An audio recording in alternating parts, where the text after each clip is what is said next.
নির্বাচনের পর 14 দলের অবস্থা, নির্বাচনের আগেও 14 দলকে এক ধরনের হতাশায় দেখা গেছে। আর একটা গুরুত্বপূর্ণ কথা বলেছেন যে তাকে উৎখাত করে কাকে ক্ষমতায় আনতে চায় তারা, যারা এই চেষ্টা করছে। আপনি যদি একটু অ্যানালাইসিস করতেন। এটা যে প্রথমে আমিও বলবো যে প্রধানমন্ত্রীর এই যে দেশে ফিরে যে সংবাদ সম্মেলন করেন বা সাংবাদিকদের মুখোমুখি হন, এটা এক ধরনের দেশবাসীর মুখোমুখি হওয়া, যে তিনি তার কি ফলাফল হলো সেটা জানান। কিন্তু এটা আদৌ আমরা জানতে পারবো তখনই যখন এই ফলাফল, এই সফর, যে চুক্তিগুলো হলো, যে আলোচনাগুলো হলো, সেটা কতটা কার্যকর হলো। অনেক সময় দেখি যে চুক্তির চেয়ে এমইউ বেশি সই হয়। এমইউ কিন্তু কোনো বাধ্যবাধকতা নেই।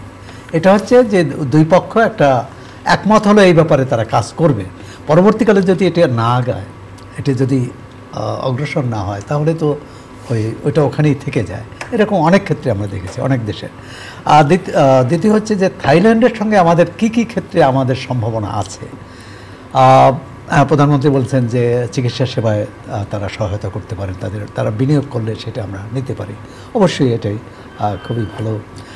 কিন্তু তারা যে অবকাঠামো তৈরি করেছে, যে চিকিৎসক, যে জনশক্তি তৈরি করেছেন, সেরকম আমাদের করার প্রস্তুতি আছে কিনা। যদি না থাকে, তারা বিনিয়োগ করতে চাইলেও আমরা নিতে পারবো না, বা নিলে সেটা ফল দেবে না। ওই ব্যাংককে আবার আমাদের যারা সচ্ছল পরিবারের রোগীরা ব্যাংকক, সিঙ্গাপুরেই যাবে। যে বিষয়টি আসছে যে 14 দল, এখন একটি রাজনৈতিক জোট কখন হয়, কিছু নীতি আদর্শ কর্মসূচিতে একটা মোটামুটি একটা ন্যূনতম ঐকমত্য থাকে। বিএনপি আমলে সম্ভবত 2004 সালে 14 দলীয় জোট গঠিত হয়, এবং সেখানে ছিল একসঙ্গে আন্দোলন, একসঙ্গে নির্বাচন, একসঙ্গে সরকার গঠন। এটি ছিল তখন তাদের অঙ্গীকার। পরবর্তীকালে আমরা দেখলাম তার ব্যত্যয় ঘটেছে।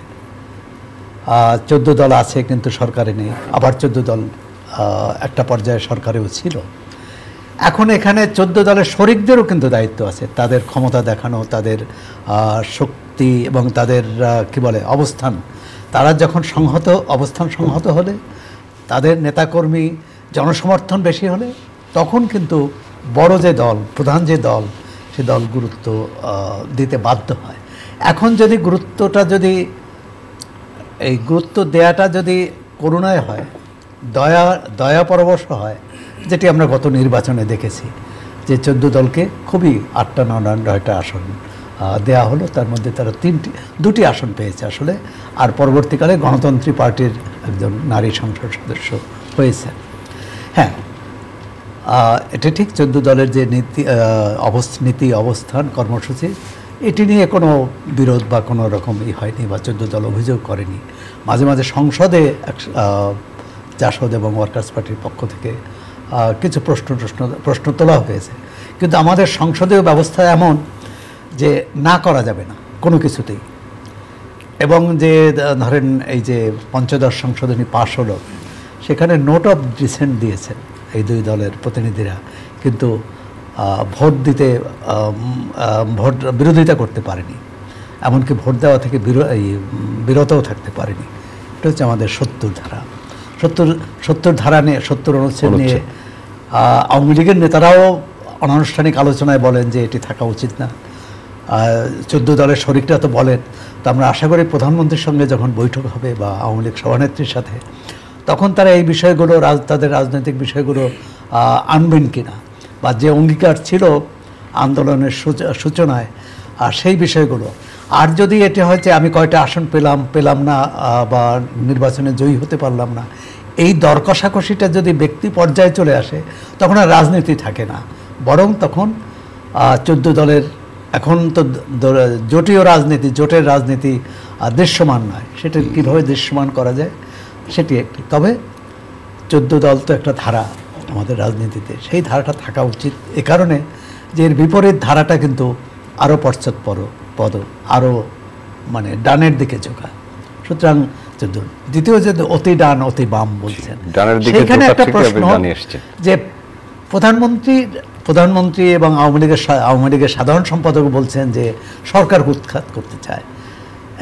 একটা সরকার গঠিত হলো 3 মাসও হয়নি, এর মধ্যে এই ক্ষমতাসীন দল থেকে সরকার উৎখাতের এই এক ধরনের ভয়টা আসলো কেন, এটা আমি বুঝতে পারছি না। এমনকি বিএনপি তো 28 তারিখের পর মাঠেও নাই ওই অর্থে।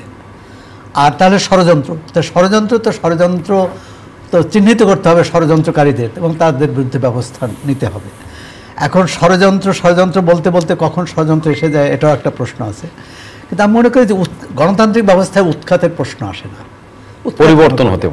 পরিবর্তন হতে পারে তার জনগণের ভোটের মাধ্যমে। বিএনপি কি বলছিল? বিএনপি বলছিল যে একটি নির্বাচন হোক নির্দলীয় সরকার বা কাঠামোর মধ্য দিয়ে, যাতে সবার ভোটের অধিকার নিশ্চিত হয়। আর সেটি সরকার শুনেনি।